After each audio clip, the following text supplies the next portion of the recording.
Welcome back to the deep dive.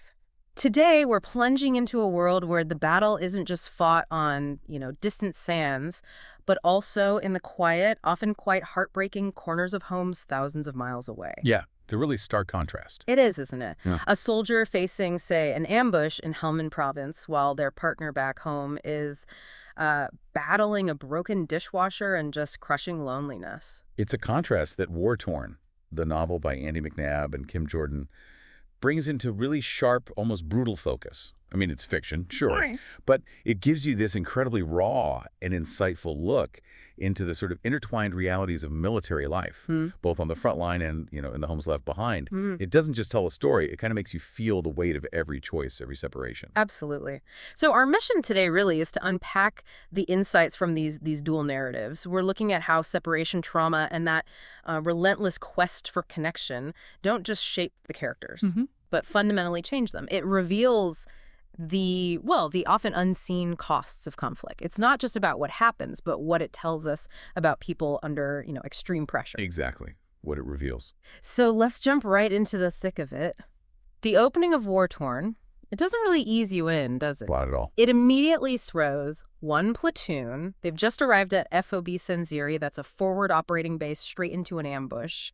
The chaos feels, visceral. Yeah. You hear about the cordite, the ceaseless gunfire, that disorienting brown void Dave mentions when they're firing into dust. What effect does that immediate plunge have? Well, it throws us, the readers or listeners, right into that same chaos, the same race against time. The book doesn't just state the golden hour for casualties as some kind of medical fact. Right. It makes you wonder, how do people in that very moment of horrific injury find the focus to save a life? You see it so clearly with Rifleman Steve Buckle, who gets that severe leg injury. And Mal Bilal and Angus McCall are right there, giving morphine amidst everything, trying to save him. Jordan Nelson gets hit too. It's a powerful look at resilience, isn't it? How instinct and training just kick in when everything's falling apart. And even when there isn't an ambush, the daily reality at FOB Senziri sounds just as stark. You mentioned the oppressive heat, the strict rules. Oh, yeah.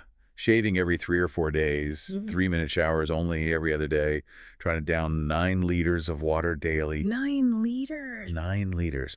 And constant foot problems. It sounds like this grinding, ongoing struggle just against the environment itself. It really does. It's a clear picture of military discipline, sure, but it also shows the incredible mental strength needed just to exist day to day. What really struck me was the contrast with the civilian contractors on the base. They often have air conditioning. It's subtle, maybe, but it highlights this kind of hidden hierarchy of suffering. Even in the same war zone, experiences are vastly different, and that must create its own psychological strain for the soldiers. Yeah, I can imagine. You see this sort of thing play out in the dynamic between Sergeant Dave Henley, who's experienced, and the nervous new Second Lieutenant Gordon Weeks, Boss Weeks, they call him. Okay. Dave often has to kind of guide him, like when he shows him the cowshed for prayers, and just grimly says, "They say you can still smell the shit." It's a baptism by fire, not just in combat, but in the sheer grind of it all. That distinction really hammers home those different tiers of existence, doesn't it? It does. Which brings us to another really tense issue. The rules of engagement, the row-e, and the moral tightropes soldiers walk. We see Asma and Jean interrogating local prisoners. What really stands out, I thought, was Asma using a pistol during questioning. Yeah. That feels significant. Oh, definitely. That moment with the pistol is meant to shock you, I think, to underscore how blurred the ethical lines get in war. Right. But the real sort of philosophical clash comes later, doesn't it? Over that wounded Taliban fighter in a ditch. Right. Jean Patterson, she's RMP, Royal Military Police. She sees shooting a wounded man as clearly unethical.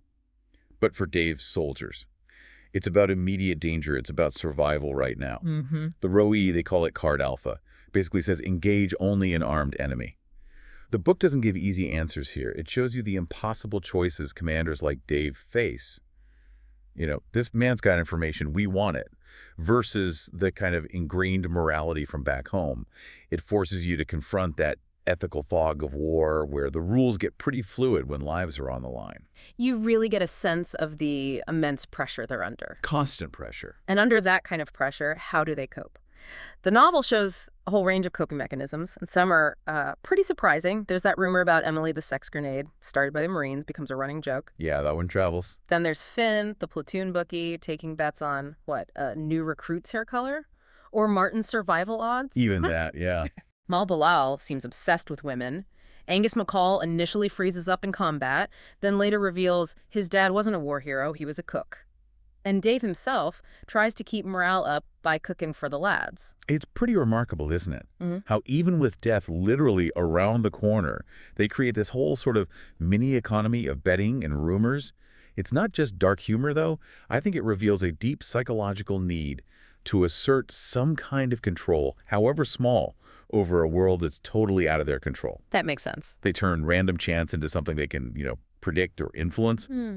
Finn's bookie stuff, it's like a desperate act of mental survival. Angus revealing the truth about his dad, that highlights the internal pressures, needing to live up to some imagined ideal, a burden lots of soldiers probably carry. And Dave's cooking. Simple but powerful. An act of care, fostering camaraderie, a little taste of home in that desolate place. They're not just quirks, they're these ingenious, sometimes dark ways of coping psychologically. Okay, so let's shift focus. Moving from that physical battlefield to the emotional one back home. For the families, deployment isn't just missing someone, it's this silent, daily struggle. We see Agnieszka Dermot, Jamie's wife. She's facing constant domestic problems, broken dishwasher, car issues, blocked pipes. She hates talking on the phone in English, and her loneliness just feels overwhelming. She thinks Jamie had gone and nothing was going to be right until he came back. It's such a powerful illustration of the isolation so many Army wives must face. They're left managing everything, often in places they don't know well, without their main support. It really reveals how the invisible burdens of war are carried thousands of miles away. Yeah, she was a nurse in Poland, you learn, yet she's overwhelmed by just taking her son to the garage. It's striking. And then you have Jenny Henley, Dave's wife. She's dealing with a high-risk pregnancy, preeclampsia, induced labor, C-section. Her anxiety about Dave being away is just palpable. And then you have the family's officer visiting. Right. It makes it all feel quite ominous. Her thought, get back in time. He won't even know about it until next week. That just perfectly captures the disconnect, doesn't it? How life charges ahead at home while time almost seems frozen for the person deployed. And Leon Buckle, Steve's wife, she goes through her own trauma. After Steve's terrible injury, her initial reaction, not being able to accept how changed he is, it's heartbreaking. He's not Steve anymore. He's this stranger with one leg. Yeah. And then she struggles with his anger during his rehabilitation. The novel really shows how war transforms everyone it touches, not just the soldiers. Exactly. War's tendrils reach into the most intimate relationships. And what's really insightful, I think, is how miscommunication and hidden truths just make this huge strain even worse. Like the rumor. Yeah. Take that Emily the sex grenade rumor again. It spreads through the ranks, eventually gets back home to the wives, causing them to be, well, pissed off, as the book puts it. Understandably. They picture some kind of bombshell, right? But then we meet the real professor, Emily Fullerton. She's a substantial academic geophysicist. It's a classic example of how rumors inflict real damage, how easily misinformation can warp perceptions and erode trust when people are separated. Never judge a book by its cover, or a rumor by its title, I guess. Precisely. But then you have the genuinely dangerous side of modern communication, mobile phones. The Taliban intercepting signals. Leading to those anonymous texts to Agnieszka. Like, I love another man now, just chilling. These aren't random. They're specifically designed to sow fear and distrust, directly targeting the soldiers' emotional vulnerabilities via their families. A psychological warfare aimed at the home front. Absolutely. It reveals this grim aspect of modern conflict, weaponizing personal lives. And you see the impact. Agnieszka, in her deep loneliness, starts developing this relationship with Daryl, the mechanic who fixes her car or TV. She even thinks Jamie was in Afghanistan, and Daryl was here. That physical distance creates an emotional chasm. These hidden truths become a different kind of collateral damage, potentially wrecking the soldier's ability to actually return to the life they left. Wow. So beyond the individual families, there are these broader family and civilian perspectives mixed in too, showing more layers to the conflict. Mal Bilal, for instance, we find out he's secretly Muslim. Yes, and his family back in Wythenshawe are suffering anti-Muslim attacks. It leads him to question everything, even wondering, I'm fighting on the wrong side. That's a powerful internal conflict. It is. It shows how prejudice back home can seep into a soldier's mindset on the battlefield. And this ties into the bigger picture of conflicting agendas. You've got civilians like Martin Robertson, the oil The guy, oil exploration boss, yeah. and Professor Emily Fullerton, the geophysicist. They're involved, especially around that oil-rich jackpot area. Their presence creates real tension. Emily, for example, she insists on dressing appropriately for meetings with locals. She was even wearing pink pajamas under her skirt at one point. Right. And she openly criticizes the military approach, saying things like, local relations would be much improved if you didn't spend so much time peppering them with bullets. Her bluntness just highlights the huge gap between civilian development goals and, well, military objectives. And then you have the intelligence officers, Jean Patterson and Asma. Asma especially, with her connection to Pashtun culture. She offers this really critical view of the whole mission. She tells Weeks point blank, you'll never, ever understand this place. That's a key line. These different viewpoints show how complex it is, right? It's not just us versus them. There are all these conflicting motivations and understandings happening within the war zone itself. Exactly. It's this constant negotiation of priorities, of values, often working against each other. And Asma's insight is kind of chilling because it suggests this fundamental, maybe unbridgeable cultural divide that military power alone just can't fix. Okay, so now let's talk about some of the defining moments in the story, starting with that horrific minefield incident. Ben Broom loses his leg, Ryan Connor gets severe shrapnel wounds, just brutal. Brutal. But what's fascinating there is the unexpected heroism, the paradox of it. Jack Binns, the battle virgin, the really nervous guy. Yeah, Binman. Despite his total inexperience, he's the one who skillfully clears a path through the minefield using just his bayonet. Mal even asks Dave later, how did you know Binman would be so good at this? It really challenges your assumptions about who steps up, you know? Yeah. Heroism isn't always the seasoned veteran. It can pop up unexpectedly under extreme pressure. And Jamie Dermott survives that RPG hit, thanks to his body armor. Right, which shows that sometimes the tech actually works. It can make a difference. But SAS operations often bring a different kind of collateral damage, maybe less visible initially. There's that covert SI op at a wedding. To eliminate Assad, yeah. A tribesman Weeks and Asma had actually met, suspected of high-level Taliban links. And Asma's reaction afterwards. Furious. It perfectly illustrates the complexity and the sort of long-term fallout of actions like that. She confronts Weeks, shouting, you fucking idiots don't understand. Sometimes the enemy is the future. Wow. That moment really drives home the counterinsurgency dilemma. Yeah. You take out one perceived threat, but you might inadvertently radicalize a whole community, creating more enemies down the line. It underscores the deep misunderstandings that often fuel these interventions, and it causes that rift between her and Weeks. And then, tragically, Martin Robertson, the civilian oil guy, gets kidnapped. He steps away from the base for privacy, and bam, they find him later in a dog kennel. Yeah, horrific. And if you connect the dots, Martin's kidnapping looks like maybe a tactical shift by the Taliban, perhaps revenge for Assad's death, or a direct response to that SAS operation. It also links straight back to the oil exploration, as Jean says to Keela, because the Afghans want this oil and gas project to go ahead. So it's all tangled. Inextricably. Civilian interests, resources, military actions. It's a dangerous mix, where one decision can have devastating, unforeseen consequences for everyone caught up in it. The ultimate personal cost, though, has to be Jamie Dermott's final act.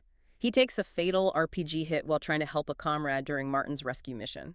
His courage is undeniable, but the loss is just immense for his mates, especially Dave. Yeah, Dave gets the awful task of sorting through Jamie's personal stuff. And the sadness is just palpable, especially with that detail about Jamie's recorded frog story for his son Luke. Oh, that detail. It's such a raw symbol of his love, his longing for home, a little piece of his domestic self he carried into that hell. But then comes the truly devastating discovery. The secret mobile phone. Yeah. With Agnieszka's last text message, I love another man now. Just gut-wrenching. That single line shatters everything. It adds this layer of crushing irony and tragedy to a sacrifice. It's the ultimate collision of those two battlefields, isn't it? Yeah. The hero dying in combat, only to have his personal world completely destroyed in his final moments. It's incredibly powerful. It really brings home that unseen, emotional battlefield so many soldiers must carry. After all this, somehow, life goes on. Jenny, Dave's wife, delivers a healthy baby girl named Jamie after Dave. Named Jamie. And Dave feels this overwhelming but very private joy and relief. And we also follow Steve Buckle, the soldier who lost his leg, his rehabilitation at Headley Court. His determination is incredible. Despite everything, he wants to get back to the front line. Even while Leanne, his wife, is terrified by the thought, it shows that long, hard road to recovery, physical and psychological, and the often conflicting desires between the soldier and their family about what normal even means anymore. So finally, the men return to England. They reunite with their families. But there's this pervasive sense of profound change, like something's irreversible. Dave observes everyone, and he just thinks, You've changed, you've changed, you've changed. exactly. No one is the same person who left. And maybe home isn't the same place either. That sentiment, you've changed, you've changed, you've changed, it really echoes the core truth of this whole deep dive, doesn't it? War Torn portrays those twin burdens so vividly. The physical and mental toll on the soldiers, and that enduring strain on the families waiting back home. The novel's power, I think, is showing how individuals, even fictional ones, are profoundly shaped by war, often in ways invisible to outsiders, creating this chasm between who they were and who they've become. It really does. It makes us as listeners think about those hidden costs of distant conflicts and the personal transformations happening both on the front line and in those quiet homes. This deep dive really forces you to confront the uncomfortable idea that for many, coming home isn't the end of the battle. No, it's often a transition to a new internal one. So if you've changed, you've changed, you've changed, is the feeling that echoes for those returning. The question becomes, how do individuals, how do communities ever truly bridge that gap created by such massive experiences? And maybe what responsibility do we all bear in trying to understand these invisible wounds that shape lives long after the last shot is fired? That's a powerful thought to leave with, something that definitely stays with you, urging us to look beyond the headlines and see the real human cost.